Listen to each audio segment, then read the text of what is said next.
My name is Keenan Wagner. Around 9 years old, my dad left.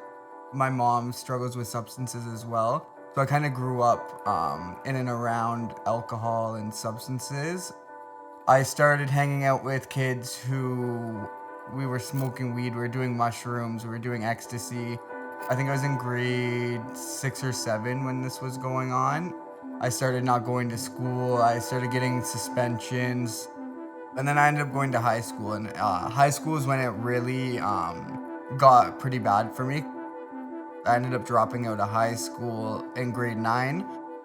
So I grew up with my mom in the household using substances, so it was just normal to me, right? Like mine and my mom's substances caused a lot of problems between us, right? Like we fought a lot, and we were both suffering. She ended up kicking me out, and I went to a homeless shelter. And as I was living at this homeless shelter, I think I was like 14 at the time, there was a house like 2 houses down the street where this older guy, he partied all the time, and he would have like the youth from the youth shelter come over to his house, and he would get us drunk and we would party. There was a lot of stuff going on in that house that wasn't safe. Getting blackout drunk and stuff, he was taking advantage of us, and like it was a pretty like bad environment for a 14-year-old to be hanging out in. I was in a relationship with a girl at the time, started using cocaine, and like we ended up breaking up, and like that was when I took my addiction like to the whole next level, because I tried crystal meth before that, but that's when I really started using it daily. I started hanging out with worse and worse people, right? Like it progressed. Hanging out with like people who are on the streets, people who are in and out of like the homeless shelters, in and out of jail. My first time going to jail, I was 12 years old.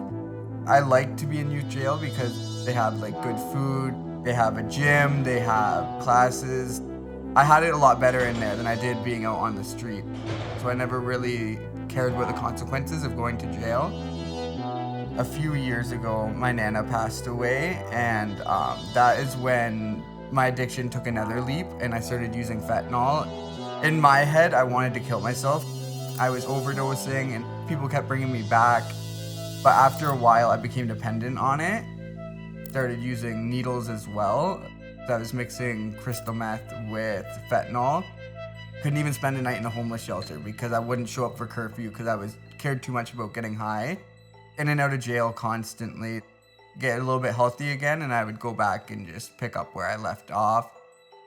There was a time I was at my sister's house, no shoes on. It was the middle of winter, and there was like a couple weeks before that I told my sister that I'm gonna go to detox. Like I need to get better. Like this is getting to be too much. Like I'm going through way too much, and this is just really like I don't want to live this way anymore.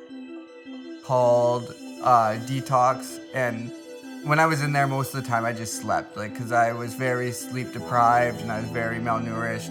But they started like saying like, so you got to figure out something for your next steps.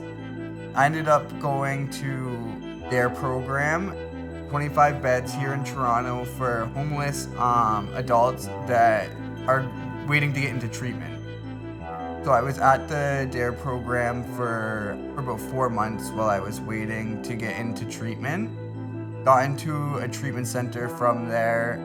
After I got out of treatment, I went back to the DARE program. I already got into contact with Alpha House at that point. I was on a wait list, checking in every single week. And then the night before I came to Alpha House, I was in my cubicle and I was praying because it's a rough area being in the DARE program. It's a homeless shelter, right? Like you're around a lot of substance use. You're around like all the stuff that you're working so hard to get away from.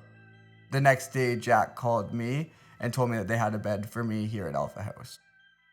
I thought that I could do it on my own. Biggest thing that Alpha House did for me was introduce me to the 12 steps.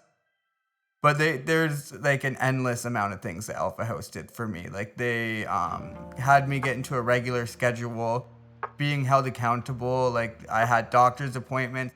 I was on medications that I was working on getting off of, and they supported me through that. I got my first job while I was here at Alpha House. Like I've never had a job that lasted more than 2 weeks.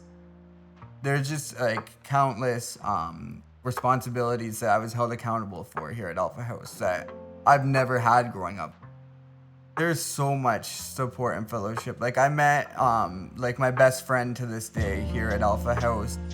He taught me so much about being a friend, like, because I never had friends where you didn't steal from each other and you weren't lying to each other, you weren't manipulating each other. Like, I learned to be able to be a friend without using or manipulating the friendship.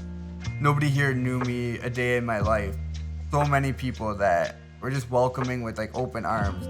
The staff here, they all are in recovery as well. They can all relate firsthand to what I was going through, and like, yeah, like I really connected with all of the counselors here. Like they all do tremendous work here. Just the environment in the house was very, very special to me. Like Alpha House really showed me how to live, like to be like a functioning member of society, which is something I've never experienced in my life. Before I didn't have ID, I didn't have anything like that. Now I go to work regularly, I have a credit card, I have a bank account, I have ID, I have savings, I have like all these things that were so foreign to me in my active addiction. Like the life I'm living now is like crazy compared to the life that I was living before. Cooking was always a passion that I had before I lost myself in addiction. So I did a lot of cooking, barbecuing. Then I got a passion for cooking steak while I was here. Take us through cooking the perfect steak. So I bought sous vide.